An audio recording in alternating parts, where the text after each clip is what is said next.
well, I think we were just chatting a little bit. Can you hear me? Is it on? Okay. All right. So then that takes care of that. And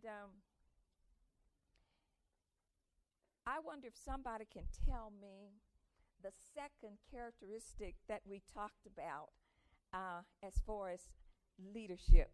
A leader, we said the first thing, the leader must have a relationship with the Lord, right? And then what was that second one? A leader must have a what? A vision. You got it. A leader must have a vision. That's a characteristic of a good leader. And so today, our session is going to be visioning and goal setting. Visioning and goal setting. I want you to take your handout, and I'll let you do what I did with my daughter years ago when she was growing up and she was in church school and they had studied about the time of trouble. You know, they were studying the great controversy, and she came home so fearful. So I had to tell her, well, we're going to read the end of the book. So we read the end of the book. We knew that Jesus was coming and everything was going to be taken care of. And so she felt a whole lot better. So I'm going to let you go to page 4, and we're going to read the D. And this is going to give us just a little setup for what we're going to do. D is writing a mission statement. But, of course, your mission statement, your vision statement, all are connected. So would you read with me that the mission statement should relate closely to the work of women's ministries and what you would like God to do through your team. It should be short, 1 or perhaps 2 sentences at the most, and should be clear and succinct. It should clearly tell those who read it what your ministries are about, especially those who may not be supportive initially. So that's what we want to do. And what I told you I was going to provide for you was the vision statements, and you do have that. Would you pick up this document? Right. I took the general conference information, and I said, now, if we're talking about at our local churches developing a vision statement, a mission statement, those should be in harmony with the overall mission and vision of the church, right? So then I thought, well, this might be something that you could appreciate, that you could carry back home with you. And as you seek to develop a mission statement or a vision statement, well, let's see what the General Conference vision statement is. They say, read that with me, women empowered and nurtured to fulfill their God-given potential. That's pretty succinct, isn't it? And it's inclusive, isn't it? Going to empower women and nurture women to fulfill their God-given potential. So if we empower them, those 3 aspects that we learned are nurture, empower, outreach. And so that's included there, don't you think? So if somebody picks up this and they say, well, what is the General Conference Women's Ministries, what is it all about? Very quickly you could say it's designed to empower women, to nurture women, and to help them fulfill their God-given potential. And so when you get a vision statement for your church, for your women's ministries department, it should be something very similar, right? Okay, well, let's look at the vision statement over here for the North American Division. Now, this one is a little longer. Would you read that one? It says, the Women's Ministries Department of the North American Division of Seventh-day Adventists exists to equip, promote, and challenge Adventist women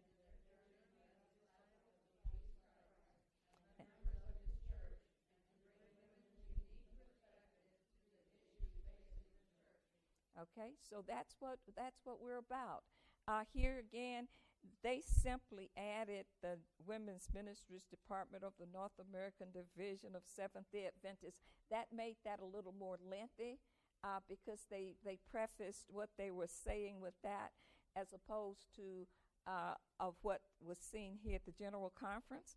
Well, then, as I looked at these, our vision statement is in the Southern Union is we are intentional about inviting women to follow Jesus. We're intentional about inviting women to follow Jesus.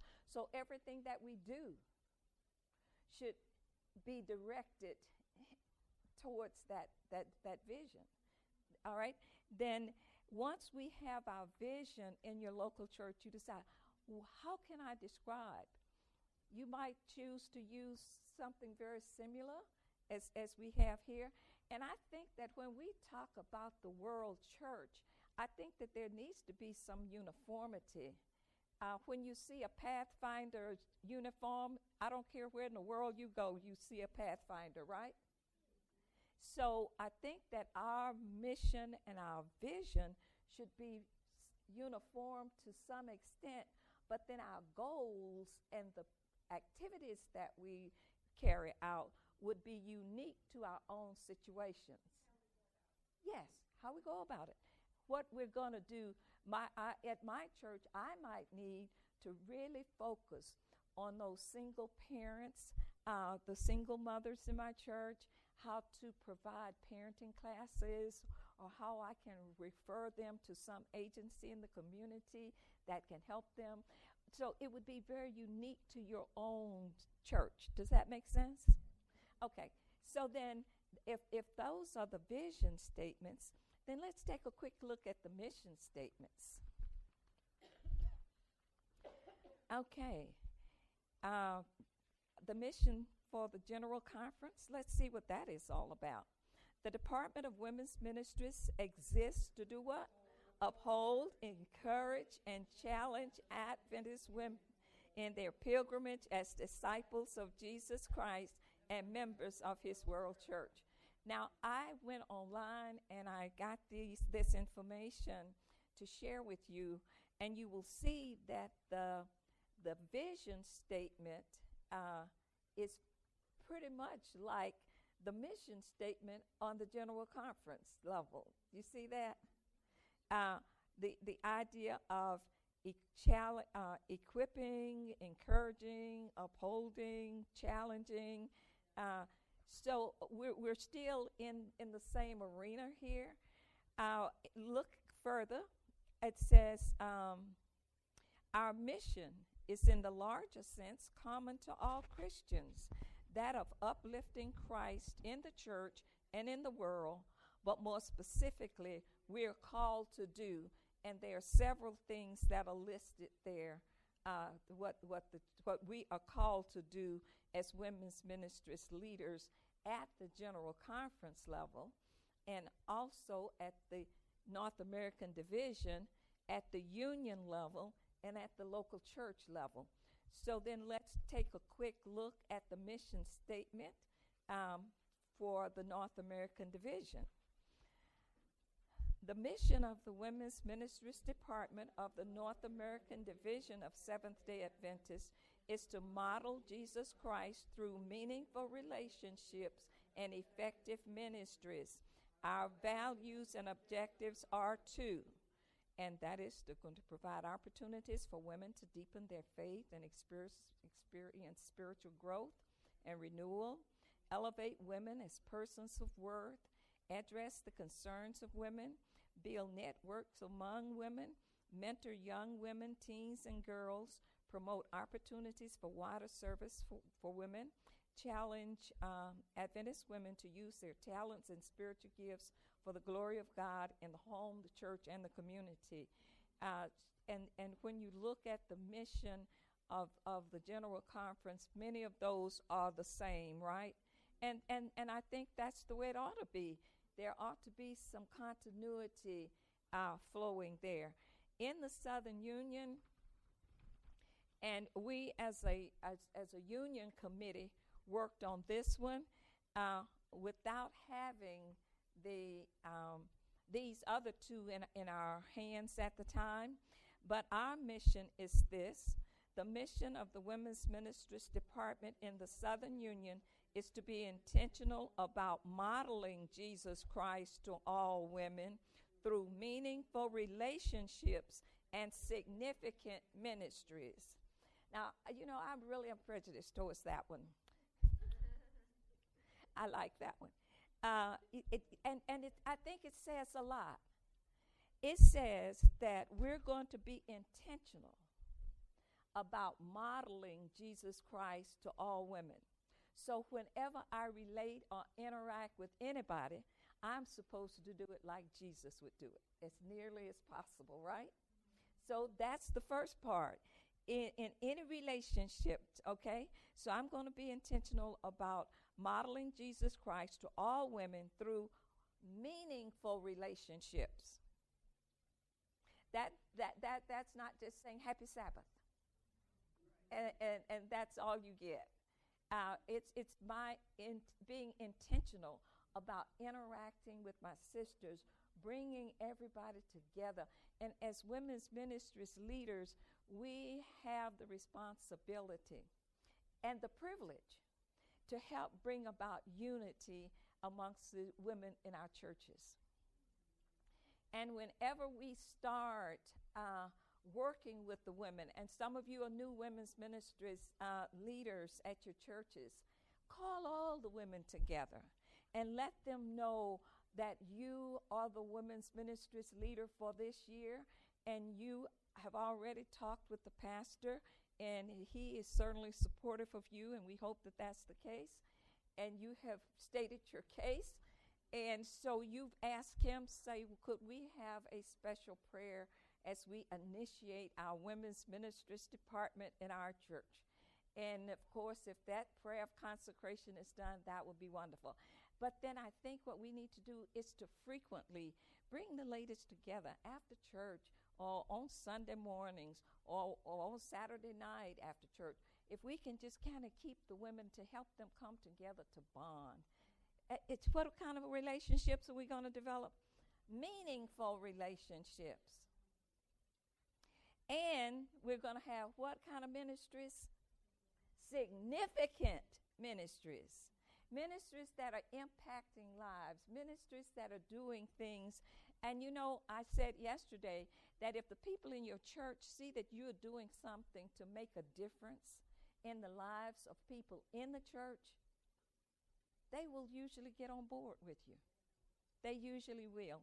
So I really like this Southern Union mission statement. Would you read that again?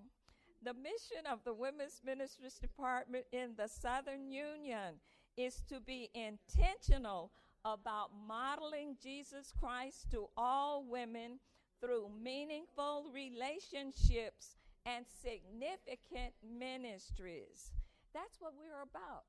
That's what we ought to be about, right? Next to love, the next most important word in our language is relationships. That vertical relationship that we have with God, and that horizontal relationship that we have with each other. Relationships. So we want to have some meaningful relationships. So that means that we're going to have to connect.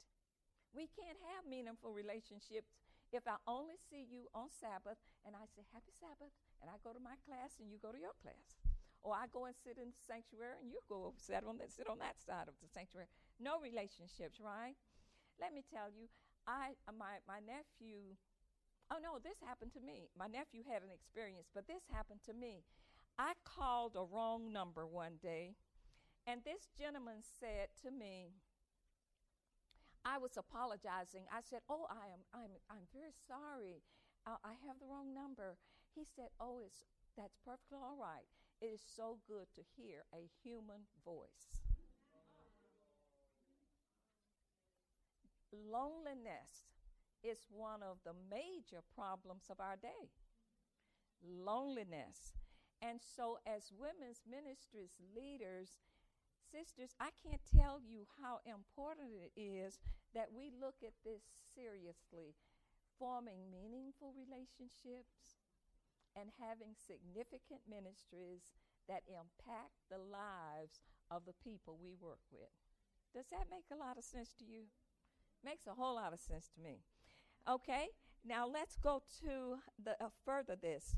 We say here that the mission of the Seventh Day of the Southern Union Department of Women's Ministries is accomplished how? Through fervent prayers as we seek God to build his kingdom through what? Significant ministries and effective dreams. Okay, so we dream, right? We're dreamers. And this is an acronym that stands for what we're going to do. What are the areas that we're going to work on?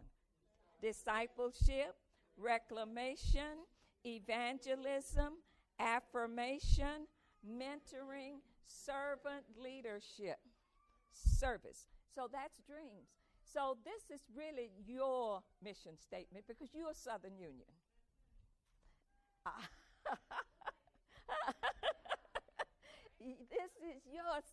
This is your statement. And these are the areas that we will work on. I thought that you could appreciate having this in your hand. Just okay. We got it? Okay. So you may carry this back with you, and this will just help you to be focused on what we are about. Now, you won't deal with all of these areas of dreams the first year of your ministry. You won't be able to do everything, but you do have a vision here of what the areas that you could be working on, right? So then, discipleship. What could we be doing in our church to help disciple the new believers? You know, we have these evangelistic meetings. We have these seminars, and we bring people into the church. And then what do we do as far as discipling them? And, you know, when they have the year of evangelism and all the churches get these evangelistic meetings going, and we baptize people, and they come in, and they are not warmly received. They are not discipled. And, you know, we are nurturers by nature. That's how God made us.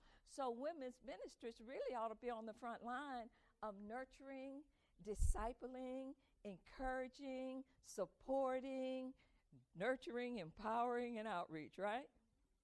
So I want us to be sure that, okay, we're going to go to visioning, but you got this.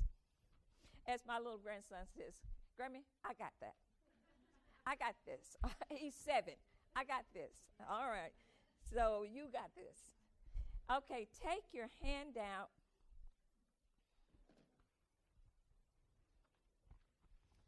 And we're going to go to the screen.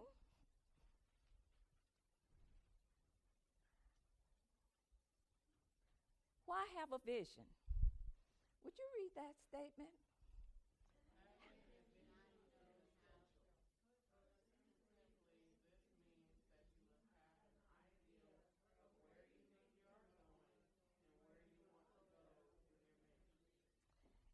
You know, you have been elected by your church. You have been given an awesome responsibility. And as a leader, the first characteristic that we studied was that Christian leaders must have a relationship with Jesus Christ. And we do that, and I think we've said that several times. We got that this morning in communication, that we want to communicate with others effectively, but we want to also communicate with God. And that should be our first work every morning, to connect with him if we're going to be effective as leaders. If we don't have a vision of where we're going, what we want our ministry to accomplish, then we can be very busy spending a lot of time and not really accomplish anything that is significant. That makes sense, doesn't it? Okay, so then as leaders, we need to have a clear understanding of where we're going. And then we learned also the other day that a leader is one who has what? Followers, right? If I don't have followers, I'm not leading, right? A leader is one who has a following. So the following must know what the vision is so that they can be on board with us. And I think the other day we said that vision needs to be articulated to the members of our committee, to all of the women in our church, and of course it should have already been articulated to the pastor and the church board. Okay? I love these sayings. Would you read this one? If a man does not know to which port he is sailing, no wind is favorable. Don't you love that? No wind is favorable if I don't know where I'm going. Okay? Look at this one. A vision statement focuses on what? Direction of an organization and what the organization wants to accomplish. It is inspirational, motivational, and able to paint a picture of the transition and the end product. Values are the foundation of the vision statement. Read that one. If you don't know where you're going, then you probably won't know when you get there. Is that true or is that not? That's Yogi Bear. Somebody asked, a reporter asked Helen Keller, is there anything worse than being blind? What did she say? Having sight but no vision. Isn't that powerful? We have to have a vision. Just in our personal lives, right? We have to know what we want to do, where we want to go, and how we plan to get there in our own personal lives. So in our responsibility as leaders, we need to know where we're going. We need to have some idea as to what we want our ministry to accomplish. Where are we going? What are we going to do? And how are we going to get there? And do you know what? The benefits of developing a vision collaboratively. You see, you want to include your team. You want to involve other people in developing your vision statement. Your team can contribute excellent ideas. Yesterday we learned that no one of us is as smart as all of us together. So I, as a women's ministries leader, I am not as smart as 1, 2, 3 together. Right? Okay, so we need to involve our teams. And really, ladies, you need a committee. I can't emphasize that enough. You need a committee of people to work with you. And yesterday we learned that committee should consist of the various populations in our congregation, whether they're seniors, whether they're youth, whether they're widows, whether they're young professionals. We need at least one of all of those folk on our committee so that we can get input that will impact the lives of all of the people in our congregation. We're okay with that? Okay. The team has what? A similar depth of understanding. They have an idea because they're on your team. They know what we should be doing. The team has a sense of ownership. When we involve them in establishing, whether it's the mission, the vision, or the goals or the objectives, they will take ownership if they've been involved in developing it. I told you I know a lady who was elected women's ministries leader, and at home she sat down, she wrote out, Women's Emphasis Day, we're going to have this speaker, we're going to have this, and we're going to have this. And on day of prayer, we're going to have this, and we're going to have this, and we're going to have this. And she handed it in. No committee meeting. Nobody's input. That doesn't work. What did you say? Okay. The team is what? Committed to the vision, and the team is prepared to ensure that it is implemented. So let's be sure we have a team. And you know what? In smaller churches, it doesn't have to be a large team. If you have 3 people or 5, you never want to have an even number because when you take a vote, you want to be sure that somebody can break the tie, okay? Important things about a vision statement. There was an individual by the name of Miller who said that a vision statement has power. Do you know when you know where you're going and what you're doing, you're empowered, right? If you're just floundering and you don't know where you're going, you don't know what you're doing, you're not empowered. So a mission statement gives a vision statement empowers us. It creates an enthusiasm. It helps us to feel like we're doing something worthwhile. It helps to boost our self-esteem and our self-worth to know that we are doing something productive. Where does a vision come from? And the author says that from God. When we spend time in prayer, when we seek his guidance, when we say to him, Father, you have placed me in this position. I don't know what I'm to do. I need your help. Please, God, direct. He does. He helps us. He gives us the vision, and we hold on to that vision through that relationship with him and through our relationship with the committee, the people who work with us. There are 7 steps in developing a vision statement. And, of course, that very first one has to be what? Pray. Pray. Pray and reflect. That we've got to pray and we've got to reflect. And this just shows us some things that we need to do. What's the very first thing? Ask for guidance by the Holy Spirit. And not only do that, but we ask God to speak to us through his word, which means that we need to be in the scriptures just because of living. And because we're Christians, we need his guidance, we need his direction, and it comes through his word. And the third thing is commit yourselves to the work, commit yourselves and your work to him. So if I am committed and what I'm doing is committed, then he will certainly take responsibility for it. And what's that next one? Ask for his vision to guide you. Ask him where he wants you to do. Where he wants you to do what? Where he wants you to go and what he wants you to do. So we really, really need to pray and reflect. And God is faithful. After we have planned and reflected, the next step would be what? Plan. And what is that planning all about? Planning is bringing the future into the present so that you can do something about it now. Don't you like that? Bringing the future into the present so that you can do something about it now.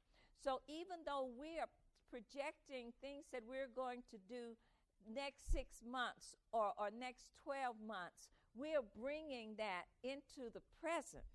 We're bringing the future into the present because we're working on it. We're planning, we're praying, we're thinking.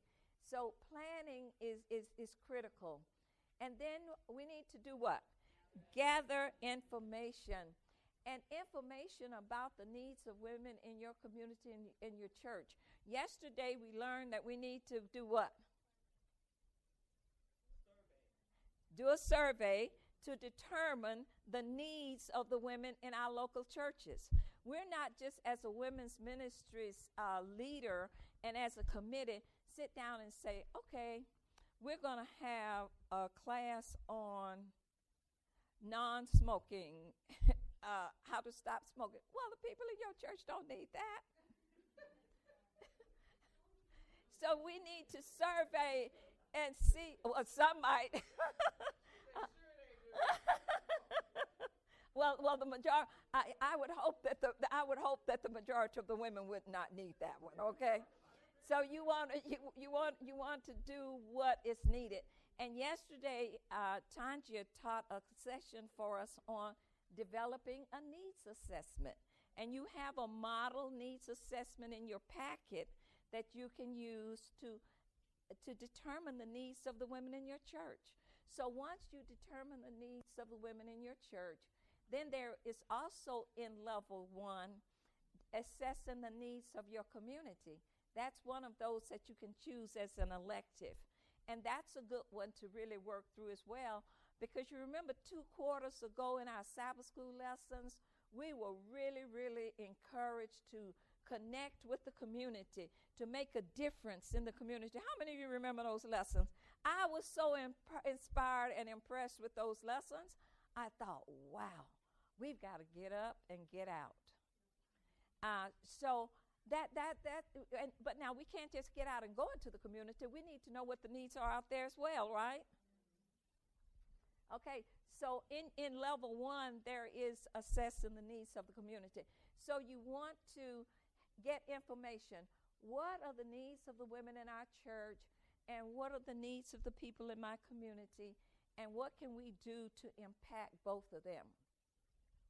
And then we get the second one.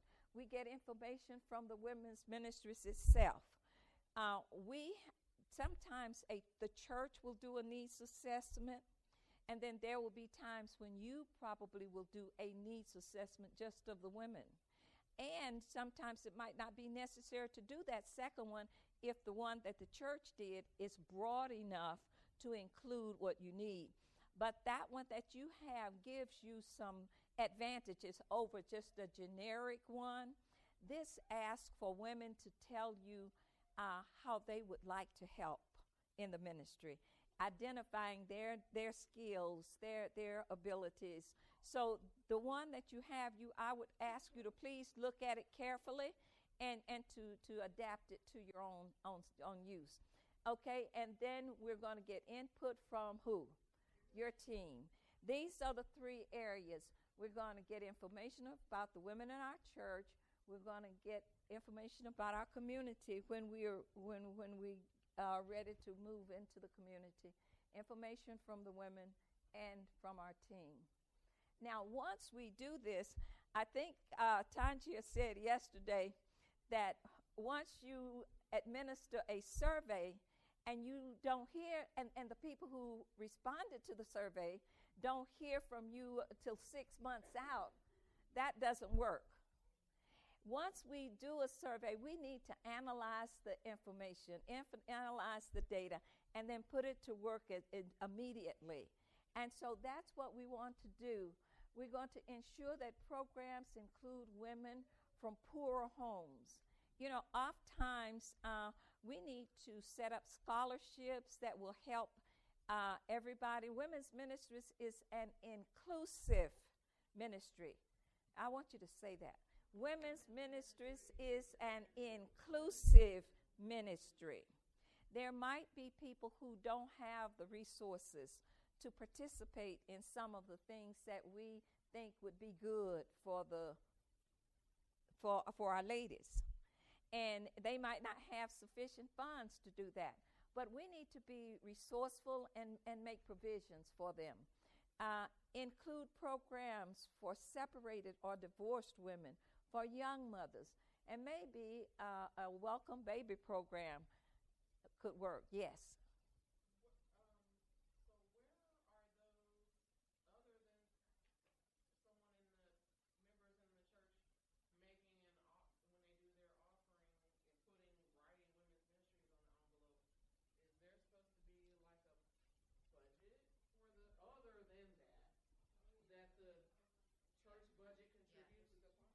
Yes, the church women's ministry should be a part of the total church budget.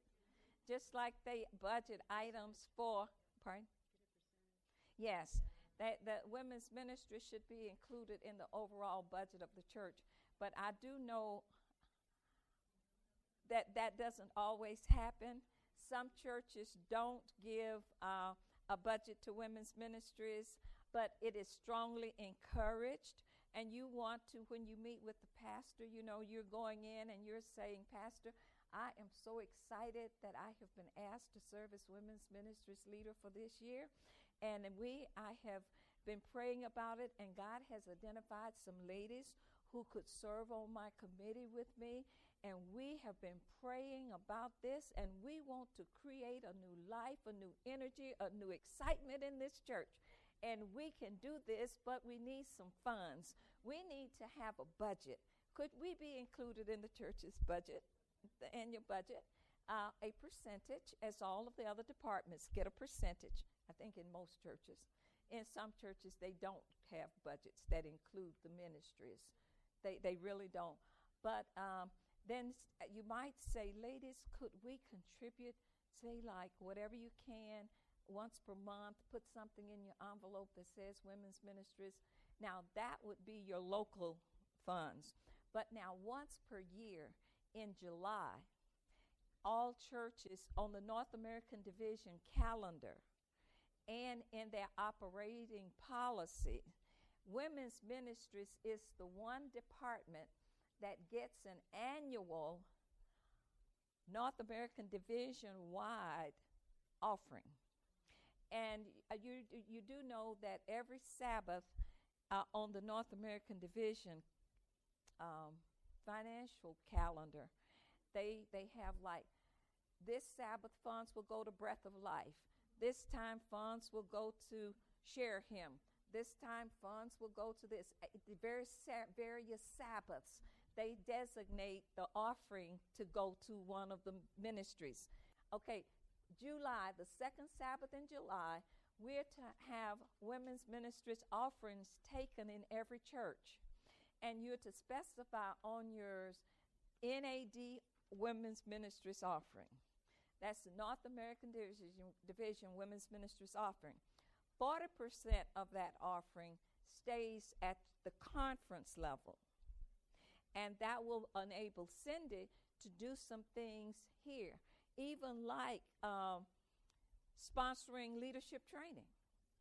Or she might be able to send somebody to some meeting and bring back information, or provide some kind of activity that we can all participate in, or even help. And usually those funds are designed for leadership training and evangelism.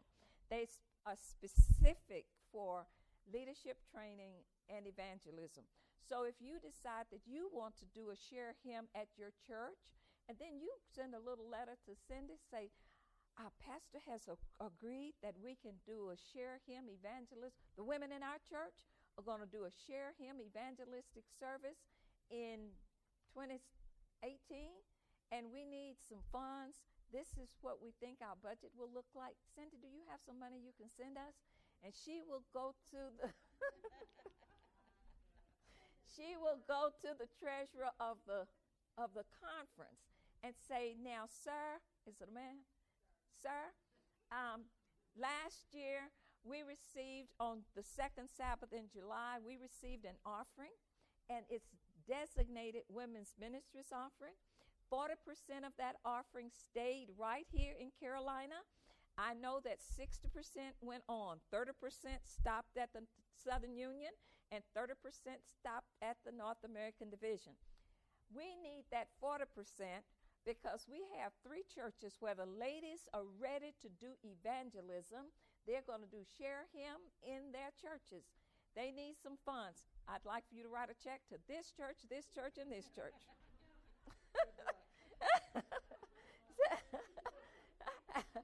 So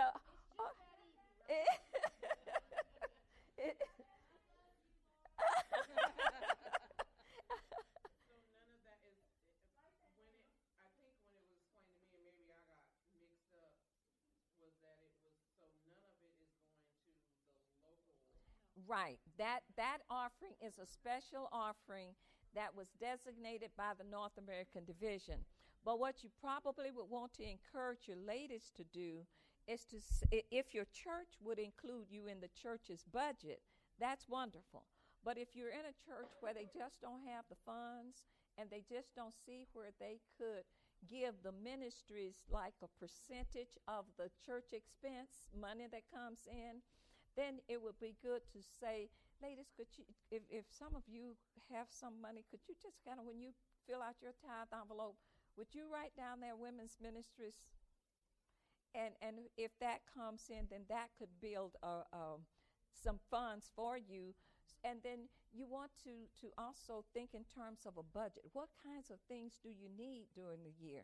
And I'll point that out in a minute. But that's how that money situation goes.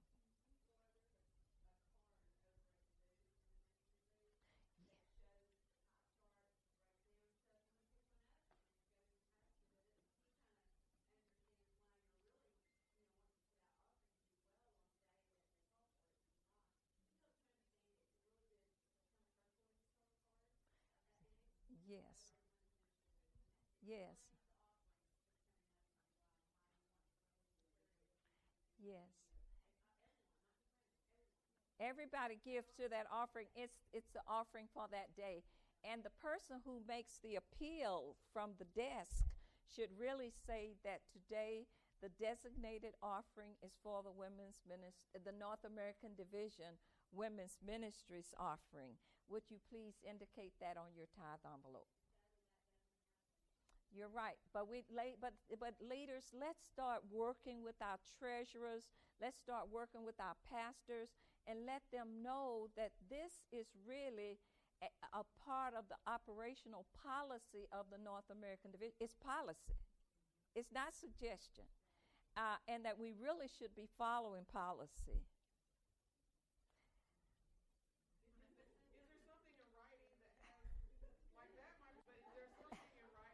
Uh, okay.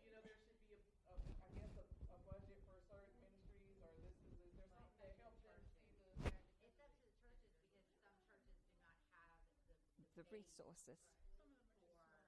Yeah. And so if their church is small and you don't have a budget, then you just think of ways that you can maybe ask the latest, could you put 50 cents or a dollar or whatever as you get it in your envelope, would you, because we want to do something in our ministry.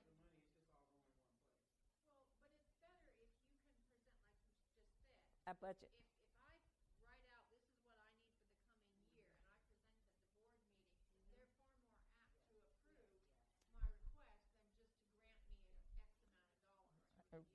Right.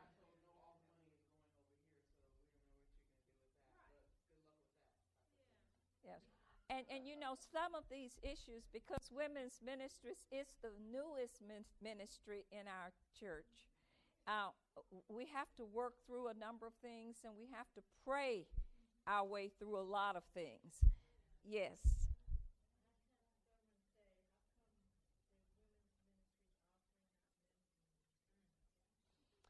That was an action taken at the North American Division, so they'll have to ask them.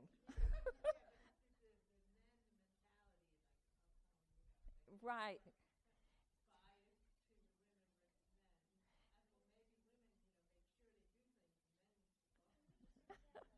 Yeah. Some have men's ministries and some don't. That has been one of the ministries that there's been a challenge to get up and going. You know, men don't feel the need to be together in groups. We're sociable by nature, and we're willing to say, oh, Ellen, I saw such and such a thing. I read such and such a book. I want you to read this book. And yeah, and we just get to talking and, hey, did you read that book too? We love that, don't we? We love the connectedness, but men don't. They just don't. Wonderful, wonderful. And there are some churches, and you know what? And there were, not in the Adventist church, but you remember a few years back, they were having these big men gatherings, and they were going to these places. But you know, it happened for a few years, but then it died out. Remember? You don't hear about them now. So I think men don't seem to have that need as much. But there are some groups. But you know what? Oh, I want to pull on your knowledge. What makes the difference? All right, that's it. You remember, we've already learned that effective leadership makes all the difference in the world, in any organization. But women also have the need to bond with someone of their kind. That's it. They need an outlet because sometimes men don't understand women. That's right. And women need women for support. Absolutely, absolutely. And that's why I feel that God has brought women's ministries on the scene for such a time as this.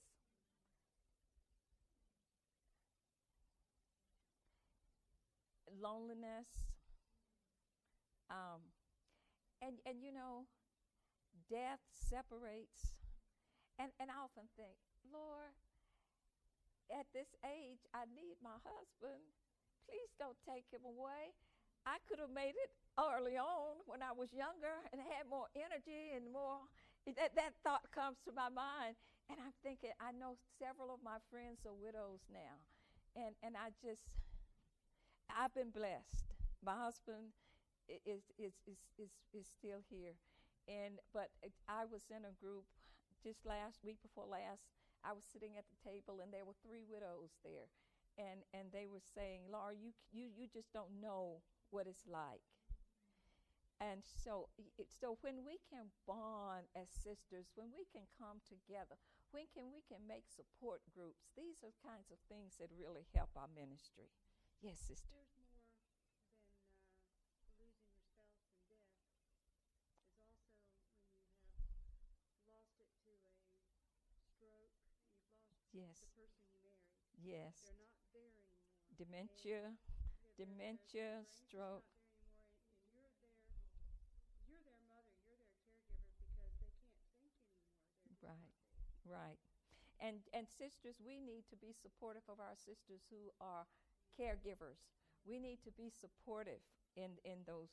And today we learn things that we shouldn't say when we're in those situations. We have to be sensitive and ask God to guide our thoughts. And silence is golden, isn't it, at certain times? But I don't know, how do I get off on this? But, okay, yes.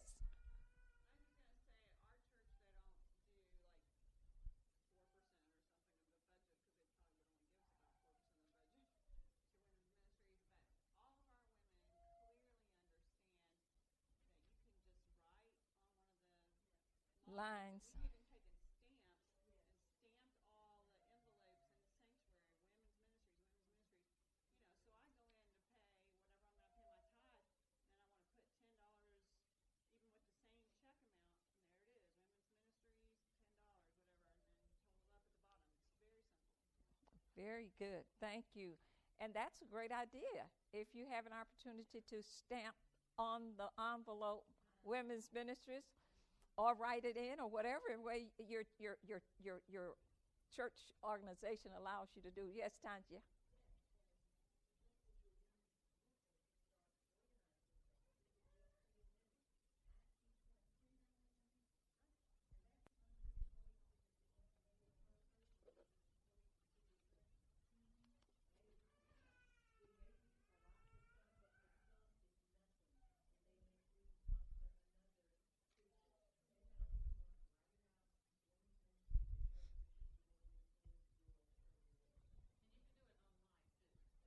Yes, some churches have that. Ladies, as women's ministries leaders, all of us need this book. This is the handbook. This is a revised edition of the handbook, and it has a sample budget form in here that you could work with. It has office-related expenses, meetings expenses, programs, travel, total budget requested, income, whether it's church budget, whether it's gifts and donations, or whether it comes from fundraising, the total income, and then you have it to be able to determine what your needs are. This little book has every seminar that we've already presented to you. In fact, in chapter 1, women's ministries, that's what I did the very first day, how we got started, the history, it's right here. And then the second one is the structure and the organization, how we have a committee, how we work with the committee. And the next one is, how do I begin a women's ministries program in my church? Programs and projects, special days for women's ministries. Remember, I told you there are 4 special days in the calendar year for women, and that the General Conference has resources for each of those days. When you, every March, it's International Day of Prayer. All you need to do is to go online and download the sermon, the children's story, activities for the afternoon. All of this is right there. You can use the sermon as is, or you can give it to the person who's going to speak. They can adapt it, or they can use their own. And that's for the International Women's Day of Prayer. That's for the Women's Emphasis Day. And that's for the Abuse Prevention Emphasis Day. Now called what? End It Now. Okay? So this book has sample budgets. It talks about the devotional books, how they got started, the women's devotional books. Talks about the scholarship program. We've talked about that. Talked about the guidelines, the statements and guidelines of the Seventh-day Adventist Church. It covers just a lot of things. Everything that I think that will help you to be a successful women's ministries director, a leader, is in this little book. So I don't know whether the ABC has these, but Cindy's going to check on these to see. And she did say that she has copies of the old handbook, and many of you might have the old handbook. But this is, the old one was larger than this, but this one is very good, and I would recommend it. So it does have a budget that could give you an idea as to what you might include, and you'll have something concrete to give to your church board asking for funds, okay? So if you don't have that, let's investigate that handbook. You think it's...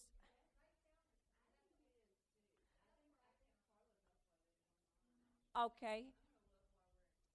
Okay, so if it is online, then you might be able to do that quickly, or you might need to just order it from Advent Source. But Cindy will get that information to us.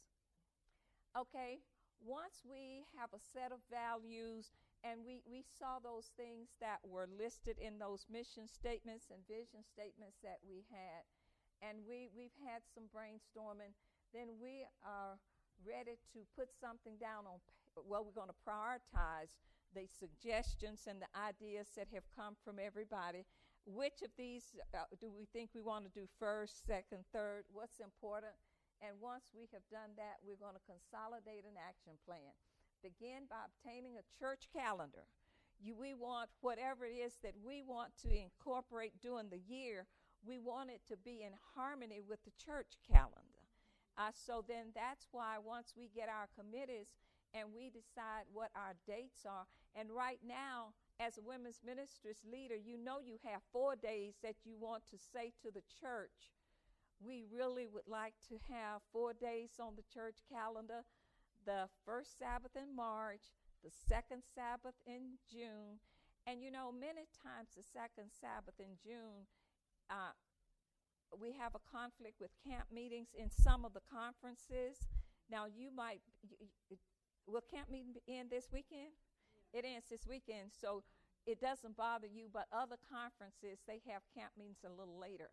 So you have to work with the church's calendar, prioritize, and then keep your vision alive. Now, goal setting. And some people don't like setting goals, but once you have a vision as to where you want to go, what you want to do, then make some goals that are realistic, not ridiculous. As you achieve them, you will want to aim higher. So set goals. Goals are about outcomes, not business. In your handouts, would you look at and I guess you'll get to that in a minute. The power of the goal, it helps everybody to focus. It helps them to be concentrated on achieving that goal. And if anybody comes in, wants to bring something else in, the team members won't be too happy with them because the goal has to be reached. There's a need for equity. We need to ensure that people are not left out of what our plans are, either because of finances, and we mentioned that earlier, because of little children. We need to make provisions for parents who have for women who have small children, whether we have a babysitting service for an activity that we're having, or transportation. We need to be sure that people can get to what needs to be done, and they shouldn't be left out because they're shy. Align the strategies with the desired outcomes. What outcome do you want to achieve? And what are you going to do? And how will you do it to get that outcome? So goals, we have to have a vision, have to have a mission statement. We have to have goals, and then we're going to make those goals measurable.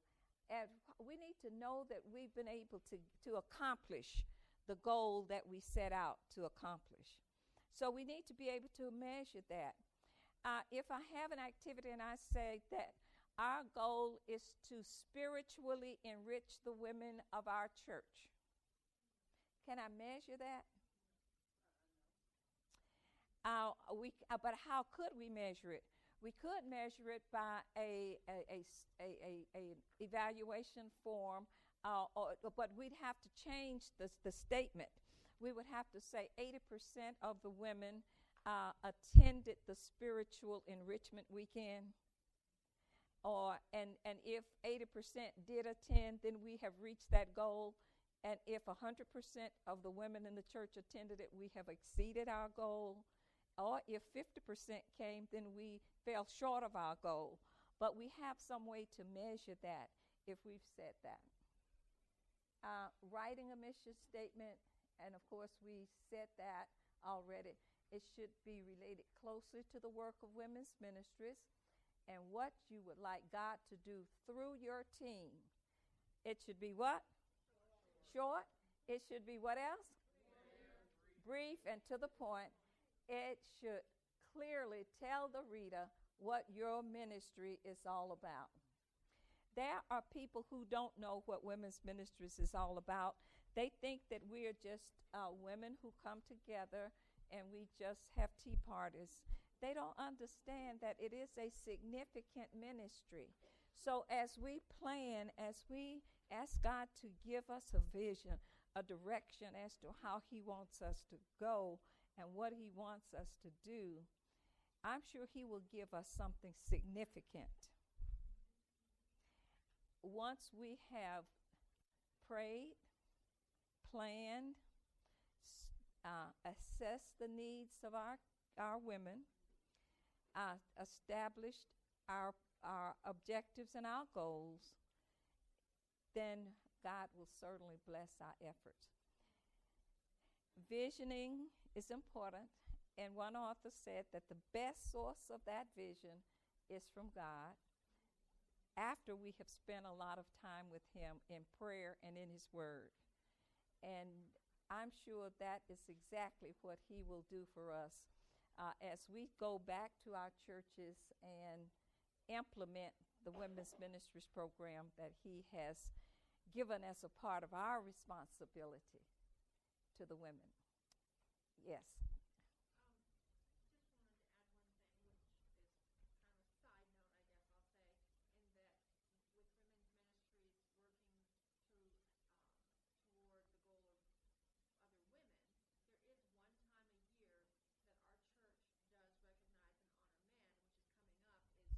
Father's Day. And we are the ones who organize and do that specific emphasis to honor the fathers and the men, not just fathers, the men. That is excellent, and I think a number of the churches do that. And you know, one thing that I failed to say, thank you for sharing that. That is excellent. We don't ever want to the membership to feel like it's us against them. It's inclusive. And it is just wonderful when we can partner with other departments in the church. We need to partner with other departments in the church. If we're getting ready for a Women's Emphasis Day and we need music, we need to work with the music ministry. If we're going to have a part in teaching the Sabbath school lessons for that day, we need to work with the Sabbath school superintendent.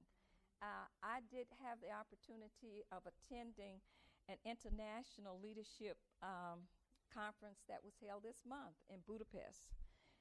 It was sponsored by the General Conference. It was a collaborative effort between women's ministries, children's ministries, and family ministries. And it was just a beautiful thing to see how these three departments work together in order to have this big International Leadership Conference. It was just really rewarding. We had general sessions together, and George Bonner, who I think I've referenced several times here, he is a renowned statistician who has done a lot of research on Christianity in America. And remember, he said that unless we have good leadership, religion in our country will die. Good leadership makes all the difference in the world. He did a lot with children and how we need to be relating to children. And you know what he says? That we need to involve younger people. We need to be mentoring younger people. There needs to be a younger person standing right beside me. I won't be here long, you know? So then when I'm off the scene, somebody's right there to move on. And unless I leave somebody here, then I've not been a very good leader. And that's what all of us need to think about. We're not going to be where we are forever, are we? So somebody needs to be in a position to step right in. And it's up to us as leaders. And that's why I'm encouraging us to try to involve the younger women in the ministry, the girls in the ministry. And we will leave a legacy that can last. Any questions about anything that we've covered today? I hope that this has been just kind of a hands-on, informative session for you.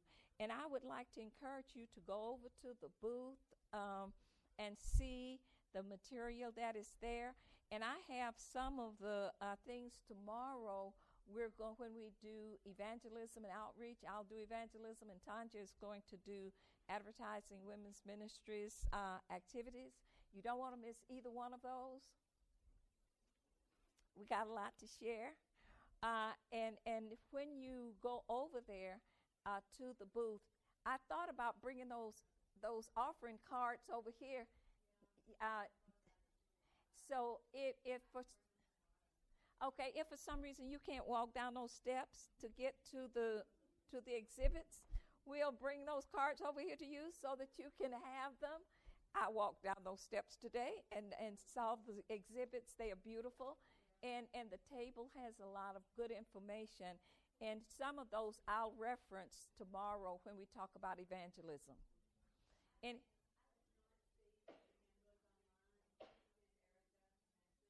okay.